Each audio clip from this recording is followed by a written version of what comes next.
everyone. We have with us Emma Rosemary Jackson Moore, and this series is going to be about testimonies, people coming into faith from various backgrounds, so that our community can relate to how everyone is coming into faith, no matter their background, no matter where they started from. We are all connected in some type of way. So I'm introducing Ema Rosemary. And the first question, Ema, is tell us a little bit about your background. Okay, so we're talking about my spiritual background, right? Yeah, yeah. Okay, so great evening, everyone. Shalom. I gave my life to Christ. I didn't grow up in church, and I gave my life to Christ in 1987. I remember it was an Easter Sunday, and I just was at a place where I really wanted to be what I know as saved. And because of that, and because it was Easter Sunday, you know how Easter Sunday is in the church, I was just so excited about, Christ and all of that. And so I ended up giving my life to Christ that Sunday. And I was 35 at the time. Yes. And so I was at one church when I was baptized. And then later on that day, I was at another church. And at that church, somebody found out that I was a new believer and invited me to their church. And because I always loved smaller gatherings, whether they were family gatherings, social gatherings, and all of that, I always loved small things, new beginnings, new things. And I love being a part of smaller things, helping them to grow. And so I found out there was a church that had just started and they invited me. And I think at the time there may have been 12, 15. I know it was under 20 members. And when I went, everybody, of course, being a brand new church, was very welcoming, very warm. And so I stayed there. And I was there for like the next 10 years. And at the time, I was there because it was a place where I felt that I could grow, and I did. Yeah. So I'll just stop there with that. And I got myself on mute, so we won't hear any background noises. My neighbors, they know they noisy. So, how did you come into, did you study coming into the Hebraic faith, or were you introduced by a person? No, I was first introduced years ago in such a way that I was like, I don't ever want to be a part of that because I saw, well, let me back up a little. Because when I first gave my life to Christ, and this is what I should have said to you about my background. When I first gave my life to Christ, I just started studying everything. I didn't know anything about the concordance or any other study tools. So I started reading the Bible. I started looking up words in the dictionary. And I was so excited about being able to break words down in the Bible, understanding what ye and thou and all of that meant. And I just loved learning, always have. And then I found out about the concordance, and I was really excited about that. And then I learned that the Old Testament is written in Hebrew and some Aramaic, and the New in Greek and some Aramaic. I got excited about that. Then I found the lexicons and strong, exhaustive concordance. And so I just kept studying and studying. And then at a point, and I was still a newer believer, I would hear them even back then be talking about the little brown babies and all of that. And so I asked the question, well, if the Hebrews were brown or people of color, what we know is black people, Negroes, or whatever, how did they turn white? And it was just an innocent question. And so I, that wasn't I wasn't in the type of place where that was something that was up for discussion or any of that. And I kind of put it on the back shelf, but it was always in the back of my mind. And then when I actually had an experience with the Hebrew, they were actually on TV. I don't know if they called themselves the Black Hebrew Israelites or what they were, but it was up in New York, and they were cussing and clowning and talking, calling the white people's names and stuff. And I was like, wow, they're Hebrews? I said, I don't want no part of that. And so anytime after that, somebody would mention them, I'd be like, oh, no, no, thank you. No, thank you. And then I just started studying on my own. I had some other questions. And I think the next time somebody tried to share with me about their pastor having been over to the Holy Land, as soon as he mentioned, he came back and he found out while he was over there that Jesus isn't who they say he is. And I was like, you know what? I'm good. I don't want to hear anymore. And he was like, well, can you just at least come and hear? And I wouldn't even go. But I realized much later, I truly believe that the Father has been trying to wake me up to some things for many, many years and to show me not to judge all people that term themselves as Hebrews, Israelites, Hebrew Israelites, not to put them all in the same basket. And it took a lot of years. And then even when I started just doing some searching on my own, to be perfectly honest, it was like, you know what, this is pretty much like where I'm already at, and so I'm good. And so, but I knew the Father had more for me, and I knew I loved learning, and there were just still some things that I was concerned about. And at a point, I decided, you know what, I'm just going to study my family background. All I really wanted to study was Black history, my family history, and things like that. And even there, the Father brought me right back to where He wanted me to be. And I ended up getting my DNA tested with Ancestry.com, the African Ancestry.com, and things just began to click and the dots began to be filled in. And then I was reading the same scriptures that I had been reading all the time, but they were hitting different. They were sounding more familiar. I was understanding better. And it was exciting to me. It was like a story unfolding, and it was very different from the one I knew. All right. And that sound just kind of like my story, and I find that those of us that research for ourselves before we even come into any congregation, I'm talking about Hebrew congregation, it seems like we just have a better grip, not to judge people, but I've been walking for about 15 years strictly in Torah. And people who have been led by the street ministry, the street ministry, people who've been led by those type of people, or someone told you who you were, it seems that the walk is real shaky because they have been getting their meat or word from those people. But when you study for yourself, I realize, and you're searching out your own history and you asking questions for yourself, it seems to stick better. Because if someone else can tell you who you are, and you never asked the question, but someone come and say, did you know who you are? And then you say, ooh, you told me who I am, so that must be who I am. Then they could come and tell you something else, Yeah. and you would be something else. That's why personal relationship. And I love that because, you know, no matter the background, and specifically those of us that come out of the church, most of us understand that we have to have a personal relationship. And if you have a personal relationship, that means you're asking the questions, you're doing the research, and so on. And this is how um, some of us have come into faith. So thank you for sharing that. Now, with that being said, with all of the hiccups, coming into faith, seeing those people, because that's how I was. Those are the first people I saw when I asked the question. And I was like, no, because I'm not about hate. I'm not a hateful person. No. And I did the same thing. And I kept, I was keeping Torah, but I just didn't know who I was. And then I did that. I studied my family background. I was like, wow. you know, and I was fine. I was fine, but the Most High kept, he keep knocking at the door of your heart because there's something he want to tell you.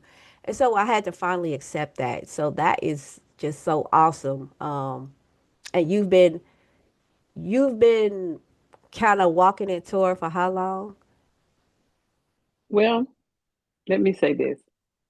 I won't say that at this point that I'm really just walking completely into it because I'm still learning so much And whereas before I did a lot of stuff without questioning or trying to get the education or understand it, this time I wanted to understand what I'm doing and why I'm doing it. And like back then, I remember telling my mom and my mother-in-law, my former mother-in-law, when they were telling me, now you can't do this anymore, and you got to do this, you got to do that. And I said, didn't you all say I have the same Holy Spirit that you all have? And they said, yes. I said, well, can I allow him to lead me? Because this is kind of confusing. I don't know what I'm doing or why. And so, but I still did it. So this time I understand about the Ruach HaKodesh. And I know that as a spirit filled believer, I can tell the difference. And that's how I was able to reconcile what some people call themselves and what they do, um, separate that from who they are, because I just found out some people have truth and fact in the Hebrew faith, the Hebrew Israelite, whatever they want to call it, and they may have a lot of facts and truth, some truth, but no spirit. And that's where all of that cursing and the hatred and all of that come from.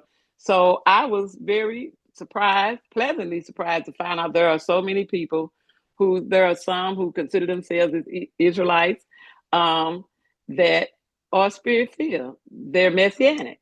There are some that call themselves Hebrews, whatever. And some people don't even use either of those terms. They just a Torah keeper. Mm-hmm. So I'm learning that, and it reminds me a lot of the Christian faith. And I love my faith because it's where I first came to Christ at, and I know I will always love my beginnings and be grateful for them. But I just know that there is more truth, and the truth is coming out. But the thing about it is, for me, my main thing, I've just always loved the Lord. I want to share something with you about the Yes. Lord. I know you're going to probably have to edit this Yes. part, but to show you how much I love learning, I can remember seeing the Lord in all caps in the Bible. And I thought, well, why does it always say that, declare his name amongst the heathen? And I have a name and all of that, but then we never see it. And so then when I saw the Lord, I said, oh, so I studied that, and then it had something to do with, they just reverence the name, so they just use the Mm-hmm. tetragrammaton. I have to remember that word, tetragrammaton, the YWHW, all of that, Mm-hmm. and things like that. And it just never sat well with me. And one day I just decided to Google it. And now you can Google some Right. stuff, and there's so much stuff out there. And then it turns out that everywhere that in the original, and you correct me if I'm wrong, Mm-hmm. because again, this is a lot newer to me. But everywhere where they had the Lord in all caps is actually where in the Hebrew, the original Bible, it was Yahweh or Yahuwah. Mm-hmm. And so I was like, wow, that's really interesting. And just some other things like that. And when things start coming to the light, and another thing is, I always love being able to study words in their original Yes. language. And so I studied a lot of Hebrew words. I studied a lot of Greek words, the Aramaic, and all of that. And all along, I was learning things, but I thought it was so interesting that, even now, amongst Christianity, and like I say, I love my Christian faith. I Right. still do. It's where I got my beginnings. But it's something how we proudly say that, in Hebrew, this means that, and in the Greek. But then if you say the Father's name, Yahweh or Yahuwah, it's almost like people think you backslidden, Yeah. and so that kind of saddens me. And, you and I have talked about what I believe my assignment is as I get further along and when the time comes. But yeah, I just am so excited to just learn some answers to a lot of questions that I had, and to understand at the same time that just like in Christianity, there are a lot of different denominations. And within the denominations, there's a lot of division. If you're not baptized this way, you're not saved. If you don't do this or dress a certain way. And that's all part of the doctrine. And then now I understand it's the same thing here in trying to learn how to walk in Torah and all that. You got the camps, the assemblies, and all of that. And there's still a lot of quote unquote division. And so, again, that's where my hesitancy has come from, to just jump in and say, oh, this is what I am. This is what I'm going to do. Yes. See, you answered that question, that critique. And I know people that have been following me, clutch your pearls. Clutch your pearls and clutch them tight. Now that I have come onto this side, so I came in onto this side, I'm talking about the black side of, the Hebrew Israelite faith since 2015. Now, I'm going to say this. When I meet people and they are new and they are coming into faith, I tell them to stay right where they are. I no Mhm. longer try to tell them to go to a specific assembly. I've done that Mhm. before, Mhm. and then I had to retract myself years later because you find out that is just like where you left, right? Christianity, Islam, 5%, whatever you want to call it, it's the same.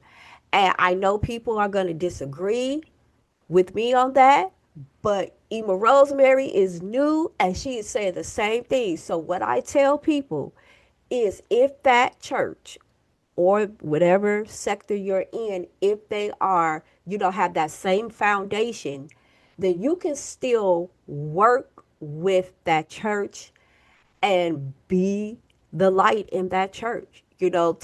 I've done it before in a church, all right, where I was keeping Torah and I went to the church and I started, they started asking me questions, when I pray and asking me, well, why don't you celebrate Christmas? And those were times that I could just slide what I believed in there. Mhm. Now, the Mhm. problem that I have is that because, I was walking for a while, but I went to the church because the church, listen, you go to a church and he had the Hebrew shawl, the tallit.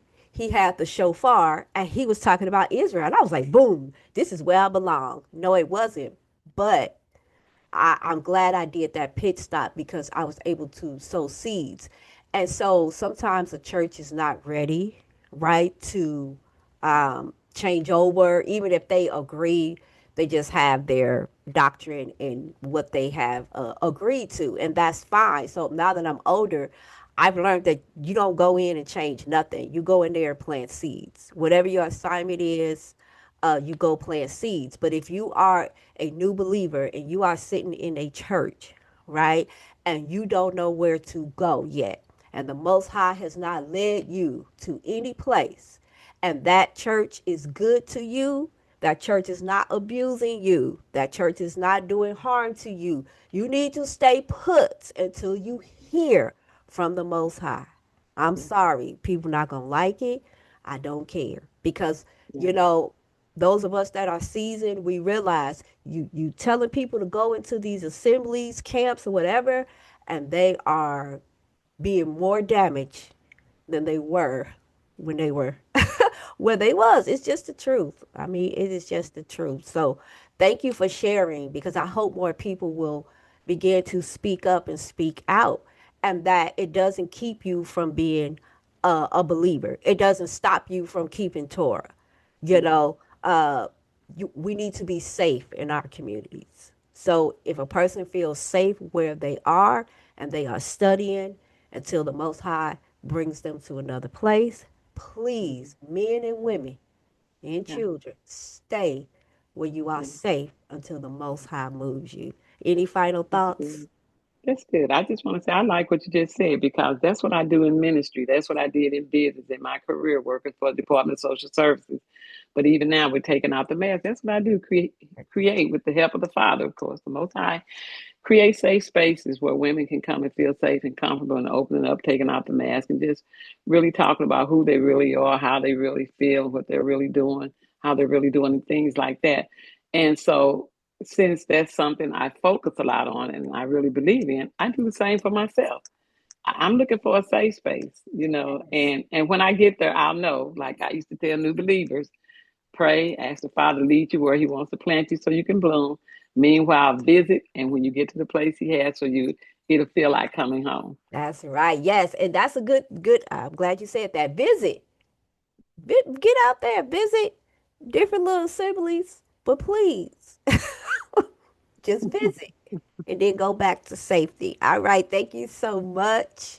And You to, are to welcome. everyone, please, if you have a testimony that you would like to share and you want to get in on the conversation, Let me know. If you want to know more about Ema Rosemary and her taking off the mask, is it a group? Taking off the mask group? Yes, I do have a group. We were on Clubhouse for many years, almost 5 years. But anyway, yeah, I do have a group, Okay. and I the best way really to reach me is just to follow me on Facebook. Okay. I don't have a taken off mask group on Facebook yet because of the nature of what we do, Right. but Right. I can be contacted on Facebook through Facebook. Facebook Okay. Messenger. I would say that's probably the best way. And Okay. I'll give you a link to my link tree and website Okay. Good. that you can pin. Yeah, and I can pin it in the comments. All right. Shalom, y'all. Shalom. Shalom.